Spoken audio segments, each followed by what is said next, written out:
Okay. Welcome to the Prosperity Pathways podcast. My name is Erica Darchelle, and I'm here with Howard Jean, a founder and CEO of Black Meta Agency.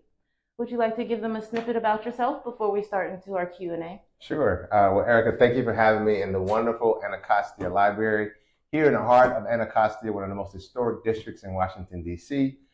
Howard Jean, again, we are with that thing there called Black Meta Agency. We are a Web3 virtual reality workforce agency that not only does workforce, but we produce engaging technology events, provide AI consulting to small businesses and large enterprises. And also, we just find really cool ways to increase tech adoption with minorities and women across the United States. Awesome. Yes, we've met many years ago when I started my tech journey, and he has been a mentor to me along the way. So my first question for you, when you were younger, what did wealth and success look like to you? For me, wealth and success look like a family having the resources to go on vacations, having fun gifts and fun times and fun memories. But success for me looked like people were happy and healthy. I grew up in South Carolina, right? In the dirt road in Langley, South Carolina. Shout out to the 803. And for us, success wasn't about the Bentleys. It wasn't about the rooftops. Success was like, hey, do we have enough money to have a good cookout with our family? Do we have enough money to make sure someone is okay if they go to the hospital? Yeah. And so for us, those were the core things. And the values that I encumbered from just growing up in the South was about community, relationship, knowing your neighbors. For us, that was success because you can be wealthy and be by yourself and not have friends and community. So that's how I define wealth and success as a young person. Yes, me too. Being able to spend time with your family, and you have to be able to buy your time back. So how has your vision of success changed over time? It's interesting. I think at one point I thought, hey, success is having this kind of car or living in this type of neighborhood. But at the age of 21, a friend of mine, her name is Adrienne Freeman, she got into a terrible accident. And my family and I, we lighted around and created this amazing community event where we raised money for her. We got the radio involved. And at that point, I realized that success for me is about being able to cut a check to help people and not just ask for help. Yeah. One of my most grounding moments as a nonprofit, and I was running a nonprofit at 21 years old with a very dynamic board from, the nuclear power plant and other members of the community. And I was begging for $25 just to help kids do after school programming. So for me, I was like, success for me is not going to be me being an executive or et cetera. It's going to be being a global humanitarian and a philanthropist. And so that became my new North Star when I was like 22 years old, because it was embarrassing for me to ask someone who's driving a Mercedes-Benz and begging them for $50 to $25 so I can pay for pizza for an after school program. Yeah, definitely. That resonates with me because I've seen so many families in Southern Virginia have to do GoFundMe when family members pass away. Like seeing situations like that it motivated me to want to lean into financial literacy and then into tech. So that's definitely a big motivator. That's right. So how did you were in the military before? I actually wasn't. You weren't? I educated. So my mentors are and Colonel, shout out to my mentor, Colonel Page, and my uncle, Colonel Howard Butler. My grandfather was in the Army as well. So I come from a family and a community of servant leaders. Oh, okay. Okay. That's where the military background comes from. Yeah, and I also carry, if you see me in the street, also carry around a canvas bag. So every time I go to the airport, shout out to our service members out there. I do get some love, but no, I've never served, but I do respect what they're doing for our country. Okay. So just to mention Vets Group, that's where we met, which is a training, AI literacy, and tech training center here in DC. They are a nonprofit and they offer a plethora of different options. Definitely check those out. That's where I had my tech journey beginnings. So as an educator, my next question for you, how does your experiences shape your approach to business and leadership and technology? That's a wonderful question. And I say that because when I was, and this is a very interesting question, because this was the intersection of how I came into business as an educator. And so I had a grant from the U.S. Department of Education at Cheyney University. It's $1 million grant to train Black male teachers and women teaching STEM. And at that point, I started understanding entrepreneurship because I had to fundraise. We had a major event with the Citrus Sledge, We Are Family. That's their iconic song. Shout out to them in Philadelphia. Bill Cosby was a guest, and he did a 35-minute set. That was going to be a 5-minute comedy set. Wow. At the opening of one of their most beautiful venues on campus. But then 2 years later, I was thrown into entrepreneurship. And so for me as an entrepreneur, I had to learn how to take that, I call it a left and right brain of like really caring about the customer and the teacher, student, and making sure they learn. Yeah. But more so, the right side is, what's the bottom line? What's the revenue model? Yeah. Right? So for me, that's always been a challenge. But also, I think it's been a privilege because when I approach projects, I always begin with like, what's the best that I can do for this customer to help them solve the problem while educating and empowering them? Something that someone said to me, and it could have been a great business leader, say, hey, you want to be so good at your job that you work your way out of your job business because that means you solve the problem. So go on to the next problem. And the use case that I use, and I'm going to get hammered by the therapists in the community, but there are some therapists, not all, but some, right, that know they can fix your problem with the right application, but they say, hey, if I keep you as a customer for 2, 3, 4 years, you're going to help me with my revenue, right? My bottom line. My bottom line. So instead of me saying, hey, Erica, I see you're sleeping bad. Let me give you a sleeping application. They'll say, oh, Erica, let's talk about this.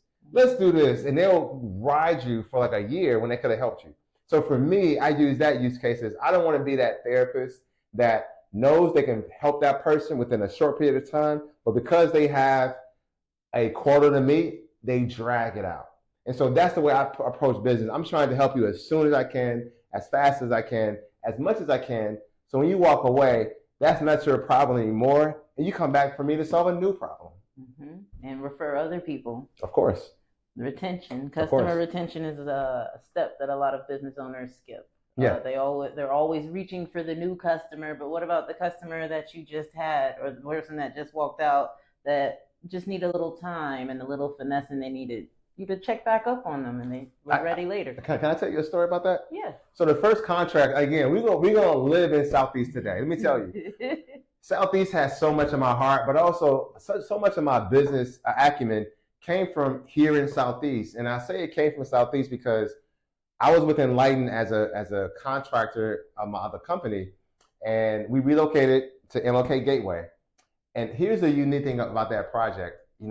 I learned so much about business through Antoine Ford and through Bowman Kitty and the projects that we worked on, that he said something very significant. He said, as a business owner, it's always your job to be thinking about your customer's next problem, your existing customer. So I took that methodology when I went to the Port Authority, where I developed their MWBE Diversity, Equity, Inclusion program, in which we had to make sure that each company that had a contract was awarding 30% to minority business. We did so well, we exceeded it by another 10%. So we awarded 40% of all contracts went to minority businesses when I was at PATH. But here's the key thing. That was my first $1 million contract that I won, right? As a call center.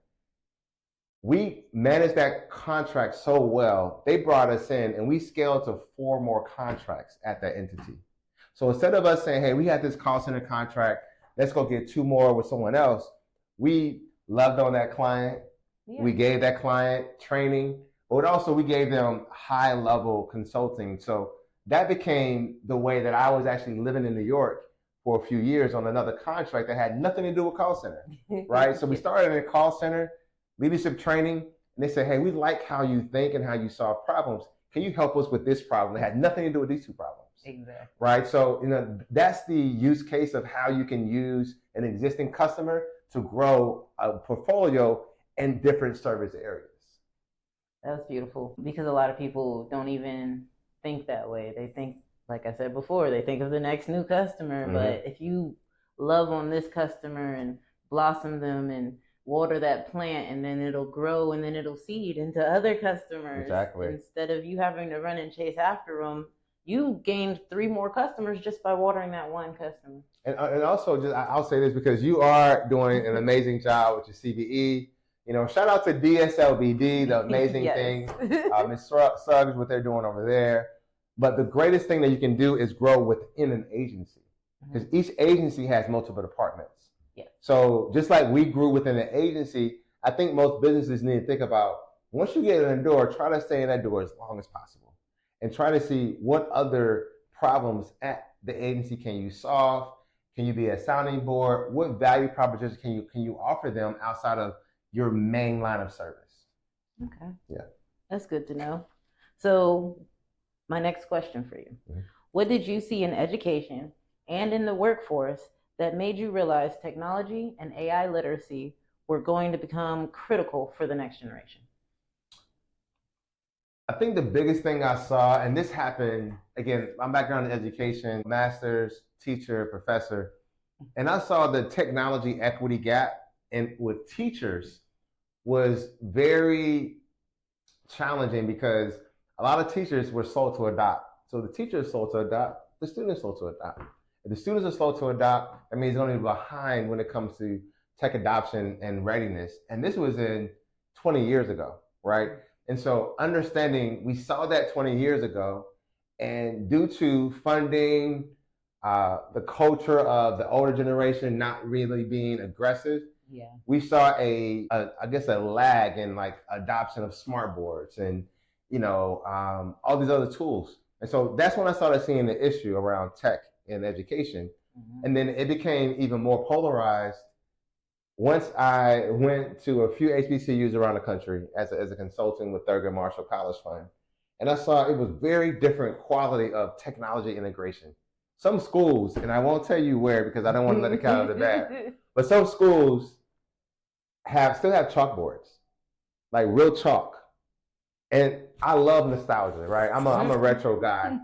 But these are some of our leading institutions, and they still have chalkboards. And so for me, that was like, if y'all are using chalkboards, what else are you not giving your students access to? So, over these past, 10 years, I just started seeing these use cases in different communities and different parts of the world. And so that's when I say, hey, whatever I do, I'm going to make sure I build in some level of education and technology solutioning to how we're building the enterprise of Black Meta Agency. Okay. So that leads me to my next question. What problem were you trying to solve when you created Black Meta Agency?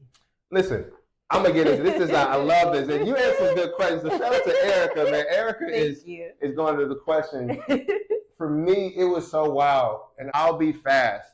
So I got invited to the Bored Ape Yacht Club, and they were an NFT project, basically the one with the apes, where Snoop had an NFT. They were like 40, 50K to get in, right? So somehow I ended up at this Bored Ape Yacht Club, sneaker club party in Lower Manhattan. I'm networking, and one of the guys said, hey, we're going to VCon, Gary V's conference. He said, hey, if you can help us get the word out, we give you a ticket. Something happened where they couldn't get that package to me, but they still said, hey, we still want to give you a ticket because, we invited you. So I went from New York literally to Minneapolis, Minnesota, and I'm in a room with 5,000 people. And it's probably only maybe 50 Black people there, right? Wow. And they're talking about, you got Pharrell on the stage talking about Black Ambition. You had Snoop talking about his NFT and his son, Brodus. You had Seth Green, Mila Kunis. You had all these phenomenal people saying, Web3, Web3, Web3. And I'm like, well, why aren't enough of us in this room? Yeah. So I tweeted, and I'm going to put a tweet in the bottom of this, I'm playing. But I tweeted that I want to create a pipeline from this community to the Black and the BIPOC community. Because one thing that Gary Vee and Pharrell said is that this tech community is going to need creators. It's going to need marketers. It's going to need people with these unique skill sets to come together so we can accelerate the quality of this Web3 community. And so that was why I went into the industry. And the reason why I started to lean heavily into virtual reality and engaging culturalism into the conversation was because I know that anytime there's diversity in anything, from your ice creams to your grocery store, but to people, you get different outcomes and very innovative approaches. And so that's my thesis, and that's my story, and I'm sticking to it. That's actually really awesome. And it's funny you mentioned Pharrell because he's from the Tidewater area of Virginia, which is where my family's from. 757, shout out. Yes. 757. And so, yes, they crucially need help. Yes. That's why I moved back up here from down there. I was down there. I went to high school. I stayed down there for about 10 years, almost 2 decades, and they need help. I've been reaching out to resources down there to kind of go back and forth and extend these resources and the educational tools and people that I know, the network that I have with those people down there, because they need it. Incredible. So my next question for you, what do most businesses still misunderstand about AI and automation right now? I think most businesses don't even know about AI and automation. And I say that we're so spoiled, man. Shout out to DSLPD, shout out to DMPED, Miss Daly, Jenna Daly. Here in DC, because we have government, because we have a lot of startup culture here, conversations of AI is happening at ground level for us. Like we've been talking to ChatGPT for the past 4 years. We just got the first account, and we already got Grok, we got Claude, we got all the two Gemini, and we're figuring out Cursor, everything, right? And so we're in this bubble. We think that, oh my gosh, we're doing good, but we're not doing good enough. So we don't even know what good is compared to where they are. Last year, I did a conversation with Omega Psi Phi has a fraternity mentoring organization ran by a friend of mine, Earl Thomas. And I did a very simple ChatGPT marketing plan, and it was a Gemini or it was a Gamma website build, right? Did the website, a couple of minutes, PowerPoint, 5 minutes, and they were blown away. I had never seen anything like it. This was this year. So that says that, and these are professionals, these are teachers, these are leaders in the community. They had no idea this existed. But once I showed them that they can use their prompting to create, they started getting ideas out of the world, because that's what innovation and access does. And so for me, I don't even think about what businesses don't know about AI automation. The question is, how aggressively are we trying to educate and make people aware that this thing even exists? Yeah. That's definitely the biggest thing. It's just like when computers first came out, most people could only work on it were developers because it only took coding language. But now, if you don't have it in your house, it's rare. So exactly. You've been ahead of the game when it comes to technology trends over the past few years, like we just discussed. What's the cost of being early in tech? Listen, man, let me tell you what the cost of being early. The cost of being early, and we call this the blue ocean effect, right? So the blue ocean says that you're going to go into a space where there's not a lot of sharks. But you're the only shark, maybe the only whale here. The only thing is you're by yourself. So there's a lot of solitude, right? There's a lot of trying to establish an education. So whenever there's a new product comes out, it's education, there's engagement, and now you're empowering. Educating the customer, you're engaging the customer, and now you're empowering the customer to use that. The first 2.5 years of Black Meta, we're doing a lot of education and brand building just so we can let people know, hey, this is a way to address workforce. So this is a way to look at tech through a multicultural lens. So I'll answer the question quickly. The cost is a lot of sacrifice, is a lot of solo moments. It's not a fast scaling opportunity like a lot of my peers have scaled, and so proud of them. But scaling within an industry that already has momentum is different than scaling in an industry that has a lack of awareness. Yes. And so it's a risk because you're taking a gamble, hoping that you're not too early to where you have to be on a boat by yourself for 10 years, but you're not too late to where now you're trying to figure out how to keep up with the fastest moving yacht, right? Yeah. And so I feel like I got in right in that 2-3 year mark to where I have an opportunity to make a mark, to create, establish a brand, awareness. So when the ships rise or the tides rise, I'm one of the main people that you look to when it comes to virtual reality or AI adoption or multicultural program integrating in communities like Anacostia. So it's a gift and a curse. The gift is like I'm the first, but the curse is I'm also the first, but there's nobody else that is helping to compete so I can compare myself to what they're doing, right? Exactly. You can't see, okay, wait, they failed doing this, so let me do this better. You're the first one that has to, okay, we're looking at you. What are you doing first? And sometimes, like you said, it's a gift and a curse. You get to pioneer things, and it's just a good place to be, but it's also hard. Yes. And a lonely road. It is hard. I definitely get it. Absolutely. So a lot of people think generational wealth is only about money. What do you think people are missing? Well, for me, generational wealth is about knowledge of oneself from a 3D, from an earthly standpoint, understanding your lineage, understanding your community. But I think from a spiritual perspective, that goes to self-understanding and of oneself, of one's spiritual journey, understanding of what is your commitment to this spiritual experience that you're on.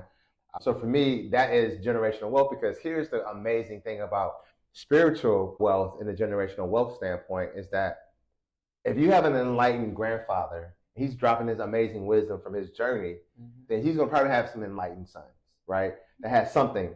And then those sons will probably have some semi-enlightened kids, right? So they're almost pushing them a little forward on that spiritual journey, understanding your shadow work, or even just getting rid of shadows that are preventing you from like really getting to your ultimate purpose in life. Yeah. It's teaching the next generation. The whole purpose of this podcast is like teaching the next generation, because a lot of people don't have the parents that can teach them. That's right. That are enlightened. And so they end up with a rough head start. Repeating some of the same mistakes, not realizing that it's a mistake because it's baked into their culture, into their family history. So it's really about breaking bad habits. And I believe it starts first in the spirit and how you look at life, because if you give everybody in your family $1 million, the odds of everyone being a millionaire or replicating that is very slim, right? Because their mind and their spirit is not in alignment. But if they first establish what's our spiritual methodology or our spiritual blueprint for our family, then that drives their values, their morals, their belief, where they put their money, how they look at money, how to understand money and energy. And then if they get the bag, they all have a set of guidelines that allows them to manage that and nurture that. So now it begins to grow into a fruitful garden of opportunity, not just of luxurious wealth lifestyle, but around how can you apply this wealth to help your community, but also your family and, you know, generations to come. Yes, because wealth is more than just money. It's knowledge. It's exactly just your habits and how you live your life. And that's where that feeds back into us wanting to not just expand your personal brand awareness, but tech awareness, AI literacy, financial literacy. People need to know more about it. There's grown-ups who think they know everything already, and you don't. Just because you went through it and you messed up, or you messed up one time, you picked yourself back up, but you didn't even pick yourself back up right, but you think you did, because there's nobody actually giving you the proper feedback. You think you need a mentor or anything, so you never get the proper feedback. And it's a habit that started young. When you say, I know. That's true.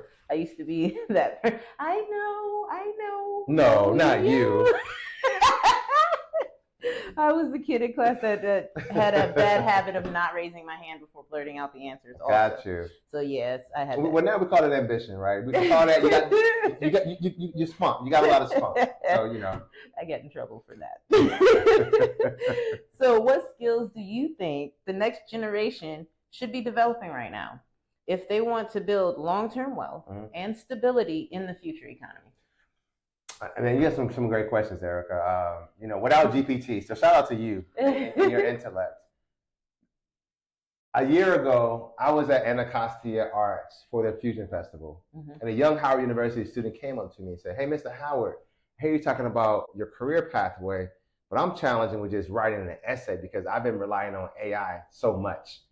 And so that drew a very alarming moment to say, hey, instead of us saying all kids need to learn how to prompt and have an iPad, I think the first steps is basic literacy, but also understanding that if you're prompting without a subject matter expertise, then you don't even know how to properly ask the right question, frame it. But then once the GPT or LLM gives you your output, you have a discerning perspective based on your existing knowledge, and you can refine that to something that actually makes sense, right? Yes. And so I think it's really about returning back to the fundamentals of writing, not just typing everything, because there's a certain scientific and spiritual thing that happens when you take your thoughts and put them on paper through physical, right? So I think that is a very basic experience that we are just overlooking the value of. Writing has been around for centuries, and now most kids can't even write in cursive, right? That's actually what came up in my head. Right, exactly. So, you know, I think that is important. I think having kids actually read information and seek information within information, for instance, when we were younger, you had to do a science project or some other projects. You had to read multiple encyclopedias and et cetera, et cetera. You started learning indirect knowledge that you would use for something else, not just for that project. And so now you have a different perspective of that topic and interconnected topics. So now you create wisdom. You create intelligence through that way, not just smart. Somebody smart knows the answer. Somebody's intelligent knows the answers around the answer and the questions around the answers, right? So I think those are the main two or three things that I shared that we need to do first before we really continue to go deep into this tech adoption. Yes, because emotional intelligence is going to be a skill that's going to be highly important, because the machines they can try to replicate it, but they aren't going to be able to do it the same way humans can. Right. Handwriting, when I took my son for his permit, he can't do a signature because you're not learning handwriting in school anymore. Exactly. We had to practice while we're waiting in line. Here, flip the paper over. Here, let me get you an extra piece of paper. And he had to practice while we're waiting, because you don't learn handwriting in school anymore. That's right. They just skip it. That's right. So how important, I mentioned before mentorship, how important is mentorship and exposure when it comes to changing someone's financial trajectory? So mentorship is important, and I'm going to return it back to Southeast. So Antoine Ford, CEO and president of Enlighten, vice chair for the U.S. Black Chamber of Commerce, he and I share the same mentor. And I met him in 2004. I met Antoine in 2004 also. And so my mentor is Antoine's mentor, and we've been in this circle.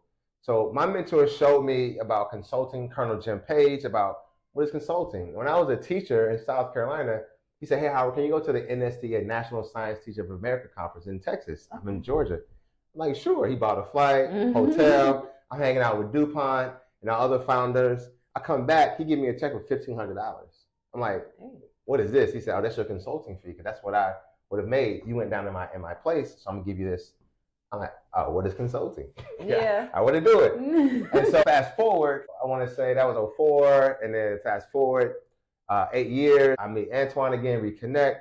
To Antoine, I'm coming to DC, I want to learn, A year and a half later, I'm consulting at Enlighten, making more money I've ever made in my life, right? In a month than I made as sometimes almost in a year of teaching. And so that's when I was like, oh, wow. This mentorship, there was a dollar figure attached to it. But here is the game. Here's the game. I'm giving y'all the game. Here's this theory. I call it the reciprocity of mentorship. So the reciprocity of mentorship says that if I'm trying to get on this mentor's good side and support this, be a part of this, be a mentee to this mentor, instead of me saying, hey, Erica, I want to help Prosperity Pathways podcast. And you say, okay, let me help you. Here's what I would do. And here's game. I would say, hey, Erica, I see Prosperity Podcast needs someone to help edit the social media marketing. I can do that for you. Would you mind giving me 3 hours of your time per week? Right? So now, if there are 5 people waiting to get to Erica, I just got to the front of the line because I'm giving something that Erica needs. And there's a value there. And so as you continue to grow that relationship, you find more ways to add value. And that person wants you around. And they're like, that's a smart person. They're helping me, so I'm going to help them. So now that's the reciprocal experience that mentorship has. And I learned that because I was in a program that trained Black male teachers, and it was about mentors instructing students towards effective role models. Call me Mr. And so that's when we were training to be mentors at the age of 17 and 18 years old through education. So that's why I started understanding the power of mentorship, because I was so fortunate to be in this program where I had a full scholarship in college, doing that, learning how to mentor and being a mentor and a mentee at the age of 17, 18 years old. I wish I had programs. I was in FBLA and DECA. Okay, me too. Okay. And so I wish those were a little more intensive, because I feel like it was a good program, but a lot of the stuff that I learned once I got older, if I would have learned it then, it would have made such a big difference. If it was incorporated in that, they taught me resume writing and how to tie a tie and stuff like that, but there's more to it. Mentoring, leadership, consulting, even learning about those options as jobs. They didn't teach us that. Not at all. But it was future business leaders of America. Listen, we love it. Here's the great thing, FDLA. We would love to come on and help you all to be future forward. So this is our pitch to you. Alumni. We're both alumni, and we say, hey, here's some things we wish you would have gained. And we would love to do this with you all and Yes. have a lot of fun with the FBLA fellow alumni crew. Yes, please. All right. So my next question for you. What habits, routines, or principles helped you stay consistent while building your vision? Good question. So I think the first habit is iterating on your own greatness. And I say that to say this, that you may have something you do really well and you get applauded for, but if you're not continuing to make that better and expand on that, then you'll just be someone that's living on yesterday's accolades. And so that's something my mother, Vanessa Jean, empowered us on indirectly by not allowing us to rest so much on our accomplishments. And as young people, because we were very accomplished in high school and college, we said, hey, that's yesterday. What are you doing today? Mm-hmm. So I think that's one piece. I think the other habit is understanding the value of long-term partnership development, right? And just cultivating partnerships. There are some people that I've been connected to and supporting for a decade and some change and never asked them for anything. But I've invested a lot of social equity and a lot of social capital with them. But also, I may have made them some money, right? So now when I go to them, there's no is there a possibility of you helping me? I know you're going to help me because I've helped you. And you know that this is the right thing to do. Yeah. So I think those very two small things. And sometimes the biggest issue is your ego and not allowing you to do the first and the second thing. The first thing saying, I can't not talk about my past accomplishment. That's ego. The second thing is saying that I think I'm this level. So if this person doesn't see me like that on the first or second time they meet me, then I want to keep moving. I'm not going to invest in that relationship. I'm humble. I'm like, my story is broader, it's three-dimensional. So you may not see the angle that I want you to see, but eventually as we grow together, you're going to see the three dimensions of who I am that I think adds value to. So I think that's just that long-term partner development that a lot of young people or just people in general overlook because of their ego. Yeah, they're so quick to move on to the next thing if it doesn't work out fast enough for them. Exactly. It's that short attention span. Yeah. So what kind of legacy are you hoping to leave through your work? Well, I'm very fortunate. The legacy that I leave is when I go on Facebook and my students DM me from 15 years ago and say, Mr. Jean, you were so right about us wearing suits or about this or that. Now I'm teaching my child this, right? And I think the biggest, I don't want to say challenge, but I think the biggest disappointment that educators or mentors like yourself have is that this is the right answer. I'm going to give you this answer. If you do this answer really well, it's going to make you go fast. And so from an ego standpoint, this is back to ego, you want them to do it now because you said it. But, growth says they're going to use it when they are ready, but also when they fully embody that answer or whatever you're giving them.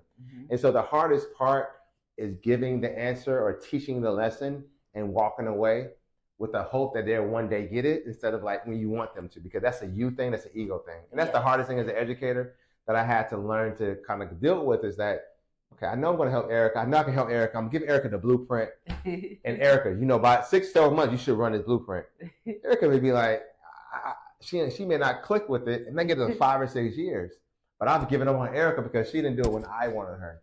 Anytime you say I, that's ego. Yeah. Right? So I think that's the biggest thing for me is that, understanding that my legacy has been planted through you, through your son, through the communities here in Anacostia, through, New York, all these communities. So for me, I'm already okay with the legacy that I if I had to leave tomorrow, I would be so comfortable with the wisdom, the support, the love, and things that I've given to the community and to the world. That's awesome. Yes, you are starting a very good legacy. If there would be nothing but good things that I know of that would be said about you. So, and that's really the goal. This is the last question I have for you. Right, and I got some questions too for you, Erica. It's no problem. Yeah, we're going to flip it. So, what is one mindset shift, habit, or lesson that you'd like to share with the viewers who are trying to build generational wealth? So I think the first mindset is that as an entrepreneur, it's more about what's inside of you than what's on the outside of you if you want to build something. And I say that because what's inside of you is your discipline, it's your character, it's your values, it's your mindset, your mentality. That precedes whatever you create. So if those things are not in alignment or some type of grounding space, nothing you create is going to last. It's like saying, oh, this is my garden. Shout out to Black Meta. This is my garden. But if the water is polluted, nothing is ever grow from the garden. I don't care if you got the best water hose. I don't care if it's a timer. I don't care if it's that every three. It don't matter. What is the water? And so as an entrepreneur, you're the water, right? You're the fountain. And so whatever you're pouring water onto, it should be growing. If it's not growing, the question is, what's inside of you that's not aligned to a fruitful, experience for whatever you're doing? Okay. So that was a good answer. Thank you. Thank you. Just stay aligned. Everything that you do should line up with your morality, with your goals in life. Don't ever stray away from that because it will mess up your traction. And I can attest to that. I definitely agree. I'm sorry, Coach, I'm over preaching. But here's the thing, I want to switch gears because today, we just attended an amazing economic summit hosted by Christina Noel, her team at Anacostia Bid. And the conversation, so eloquently stated, was how do we drive economic development, leveraging arts and culture and community? And I think today is such a great moment. And so I want to kind of turn it back on you, Erica, as you're building your business as a CBE, Flowbox Forge. And so ultimately with you, what are some amazing stories that you've had through growing, understanding business and working with so many DC agencies? Well, the biggest thing for me is the helpfulness in DC. Contrary to other states, I haven't really lived in a lot of different states, but I've heard stories from several other states, and I've lived in Virginia. And their systems, you have to navigate them yourself, of course, but you would think that you can call down there and get a little guidance or help, and usually you cannot. They just guide you to the right link. Right? Or the right form. Make sure you download this form and fill it out. Right. And they don't tell you where to send it to, and they don't tell you exactly who you need to contact if you don't hear back or how long the process is going to be. But in DC, they give you all of this information. So what agencies have been helping you? The biggest one is DSLBD. Okay. Department of Small and Local Businesses. That was a big thing a lot of people don't like about DC is all of the abbreviations. But if you learn all of your abbreviations, it's like a code, right? It's like gold. It's like up, down, ABB, ABC, or Mortal Kombat. Yes. Right? It's like the cheat code on playing video games. Right. You learn all of your abbreviations. Some of them I don't even remember what they stand for, but I know they're important. So DSLBD was definitely a good one. I've learned about different grants. I've learned about different incubators. I was in the We Aspire incubator. And what is that? We Aspire is an incubator for returning citizens and justice impacted individuals. The people who traditionally do not get a good start or help. You come home from paying back your debt to society and you don't get any help. You are still paying for your debt to society. Yeah, I understand. You can't get a place to stay, you can't get a job, and so it just turns into a whole situation. And most people turn to entrepreneurship if they're smart enough, if they don't turn back to what got them locked up in the first place. Right. And entrepreneurship is a good way of decreasing the recidivism rate. To keep people from going back, give them a chance. Give them a fighting chance. And tell me more. So, today we were talking a lot about unique and ideas or experiences that can happen in the community that can spur new business growth. And so why are you choosing to stay in Anacostia as a new business owner? And what is about it that makes it such a unique place in the community to be in? It's an area that needs growth. It doesn't need to be ignored or avoided. A lot of people, there's still stigmas with Southeast and historic Anacostia. My friend needed a place to stay in between moving, and she said, "Can I order DoorDash here? I heard you can't get DoorDash delivered." Really? Who told you that? Like, it's not that bad out here that people can't deliver food. And that's one of the biggest stigmas I've heard. And she is of the foreign community. And so if foreigners are coming to this country saying that. So my question is, what's so cool and special about this community that makes you want to continue to support and be a part of it? The artwork, the growth that I can see, the growth potential. whenever there's a space that I see a need, I like to be there. And I can see the growth and I can see it coming. They're building up. They're redeveloping not just the housing, but the actual community. There's new community centers, walking distance from here. As a matter of fact, there's one where they teach What's the name of it? I forget the name of Okay, it. okay, but here is up the street from Anacostia Library. I do apologize. Yes, gotcha. we're at Anacostia Library, and so they're right up the street, walking distance from here. Okay. They hold AI classes. Marshall Heights Community Development Organization. They help a lot with grants and business development, entrepreneurship. Yeah.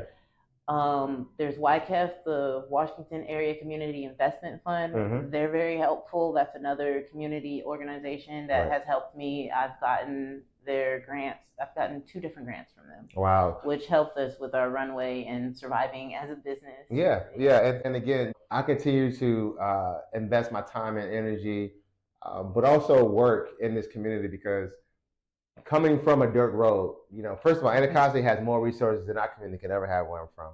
Yes. But also seeing what's going on the other side of the river, it says that, hey, there's potential, there's opportunity. But we have some amazing leaders and businesses like Sweet Tooth Cafe and Zapadillas and so many more. I can go on and on, Grounded. So for me, when I see those businesses, I see one, people that look like me, but also they're a really cool establishment. So for me, when I come here, I feel like I'm coming to like the DC's version of Harlem Renaissance. Yes. Right. You got the music at the Go-Go, you got the art, you got the Go-Go Museum, you got the incredible park. D-City Smokehouse. D-City Smokehouse. But let's talk about they do concerts out there. Water, the waterfront. Like this is an amazing community. So Anacostia Park. Anacostia is doing so much, but I'm just so grateful that people are still holding their flag up and hoping, wishing, and doing the best that they can. And I'm just excited that, what DC is going to do more in Anacostia, because today's conversation was dynamic, right? So I wanted to shout out to all the attendees from today's event. And yeah, us having it here in Anacostia Library, no more than, I think they're still there. They're still hanging out there. So, I may try to slide back before I head back to New York. I wanted to thank you for this opportunity you gave me today. I'm inspired on what you're doing, not only as a business owner, but as a mother. Your son was one of my youngest interns, and he rocked it.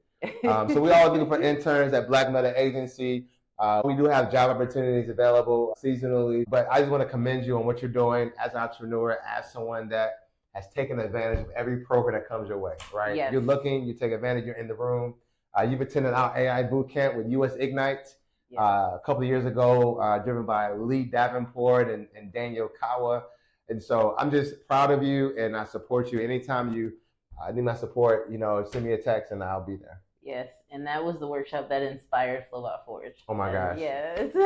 Full circle moment. Yes, it is. Right. Because when we went, everybody was like, I need you to talk about this workshop, because it was the AI workshop. 0 to 100. Featured different people who had built social post AI was for posting on social media, for grant writing. I forget what that one was called. I believe Addie was there, and I think he was talking about something similar to Lovable, basically an app for building apps before I even knew what it was. So Eric was working Eric with. was there too. Actually, both of them came. Yeah, so Addy was a participant. He was a resident within the boot camp. Oh, okay. And we had a lot of different cool guys. And here's the thing, I'm actually working with those guys. So for me, I love bringing community together, because I'm always looking to grow and expand who and how I do work. So I'm not just looking to help people. I'm looking for, hey, I want to grow my business too. So I just thank you and your partner and your team for being there, and looking forward to the great things you do, and looking forward to our own collaboration with Black Meta and Flowbot Forge. Yes, and I'm collaborating with them too with the Vibe Connect community. 3, 2, 1. So thank you for joining us today. Hopefully you check out Black Meta Agency at blackmetaagency.com. Yes. And Howard, do you have any closing remarks for us? Of course. First of all, thank you so much to the Anacostia community, to the greater DC community for the amazing programming that they're doing for small businesses and just culture, arts, and just entertainment. We have a lot of great things coming this summer. Check us out at the U.S. Black Chambers National Conference. We also are debuting a very exciting innovation with Brother Whiskey. as a local brand using technology in the spirit space. We also have something that we're working on with Tech Wellness Walk on June 27th. That's where Erica and her team are ambassadors. We'll share more information. Contact us at the website below or at bmaweb3.com. Follow us on IG. Looking forward to supporting more burgeoning communities, particularly in technology. Thank you, Howard. And I hope to see you guys at the next episode of Prosperity Pathways Podcast.